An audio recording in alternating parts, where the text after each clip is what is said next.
Le damos la bienvenida al abogado Alejandro Marcusi. Vamos a hablar con él de la reforma laboral, que claro, concitó toda la atención en las últimas horas, no solo porque consiguió en la Cámara de Senadores un respaldo como prácticamente no se veía en años a una ley de estas características, incluso prácticamente sin la posibilidad de que se manifiesten los opositores, porque políticamente no tenían un discurso construido para hacer frente a la situación que se daba después de tantos años, y finalmente llega a una instancia en la que comienzan cuestionamientos post-aprobación, lo que es realmente muy paradójico. Nos hace preguntarnos en qué medida se construyó a conciencia un proyecto de estas características. ¿Cómo le va, Marcusi? Buenas noches. Hola, Nelly, ¿cómo estás? Muchas gracias por invitarme.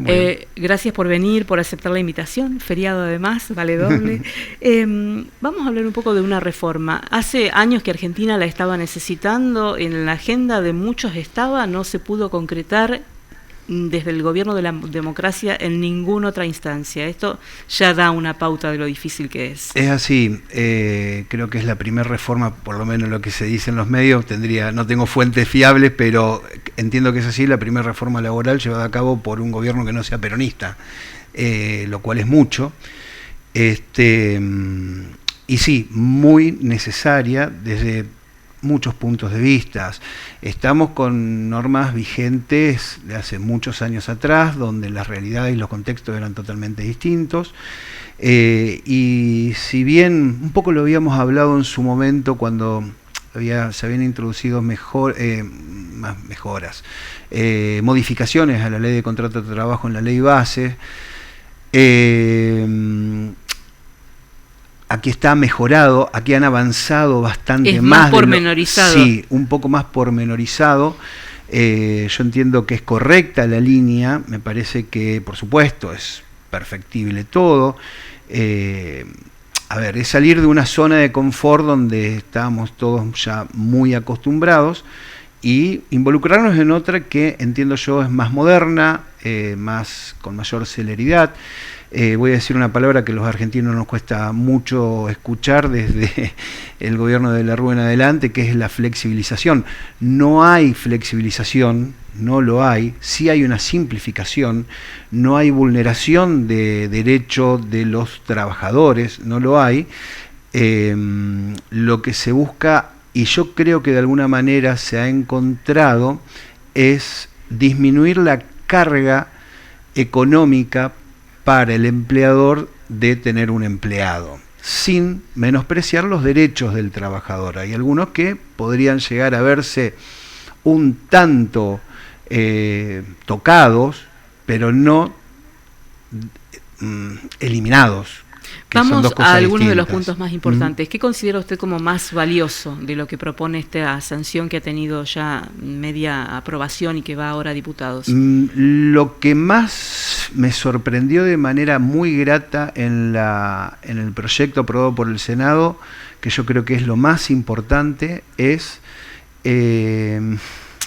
avanzar sobre los aportes sindicales, donde se reducen, tal vez no de una manera significativa, no solo los aportes sindicales, sino también lo que se llaman las leyes sociales, comúnmente aportes jubilatorios, la obra social.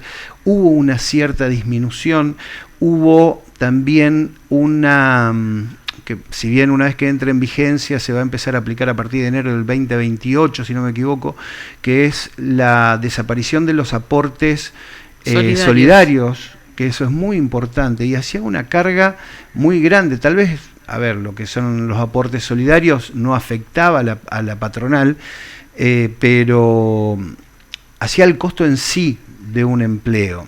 Yo creo que mejoras impositivas, que eso también es muy importante, está muy bueno. Pero para quienes tomen nuevos empleos, ¿cuál es el incentivo para el que ya tiene el empleo en curso? No, para los que tienen empleo en curso, básicamente va a ser la disminución de las cargas patronales, si bien es un poquitito, pero ayuda muchísimo. Siempre digo lo mismo, podemos hablar de mayor, menor jornada, que no la hay. hay relatos donde no, que el empleado va a vivir trabajando. No es así, no es así. Se va de alguna manera con el tema de los bancos de horas y demás que se están... ¿Y cómo se garantiza que no sea así? A ver, hay un mínimo de descanso entre jornadas de 12 horas que se tiene que respetar y un mínimo de descanso semanal de 35 horas que se tiene que respetar. ¿Cómo hacemos para controlarlo? De la misma manera que controlamos actualmente que se trabaje 8 horas o 48 semanales. Queda muy a criterio tanto de la parte patronal como del empleador de hacer valer sus derechos. En este caso va a pasar exactamente lo mismo. Yo creo que es darle lo que es el banco de horas, es darle cierta formalidad, algo que de hecho estaba sucediendo, lo mismo que el fraccionamiento de las vacaciones, es algo que de hecho sucedía. Creo que igual eso no ha generado la polémica que sí han generado, el famoso FAL. Sí, el fondo tan mentado que incluso comienza a discutirse ahora después de advertido por diputados que pudieron ganar la batalla en relación al tema del artículo 44. Sí, que eso, el artículo 44, la verdad que, respondía a una necesidad patronal muy imperiosa, pero estaban pagando justos por pecadores.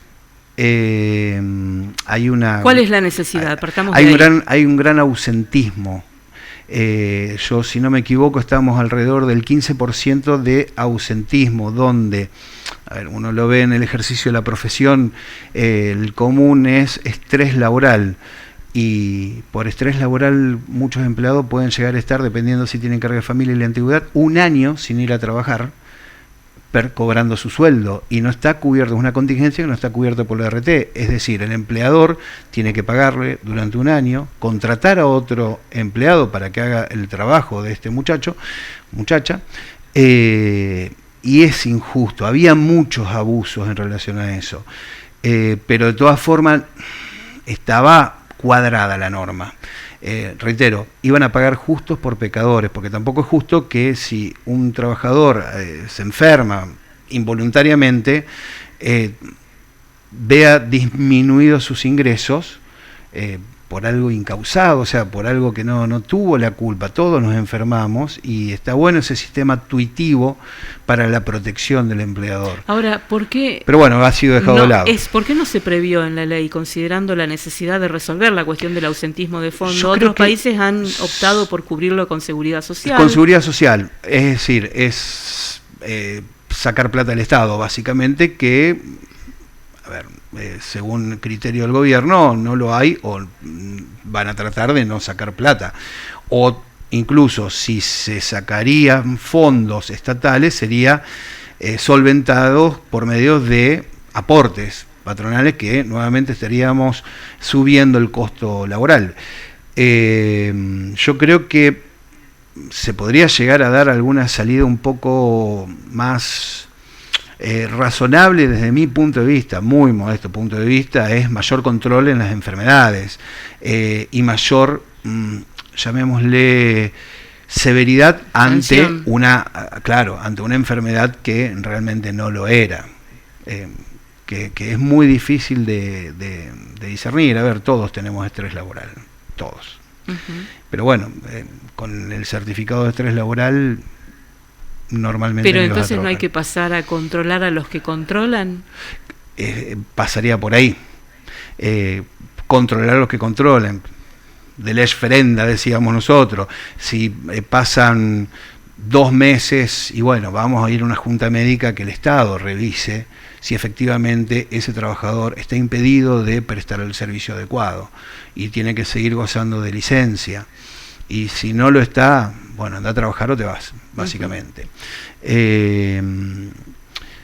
Pero bueno, gracias a Dios entiendo que se dejó de lado, era algo muy riesgoso eso.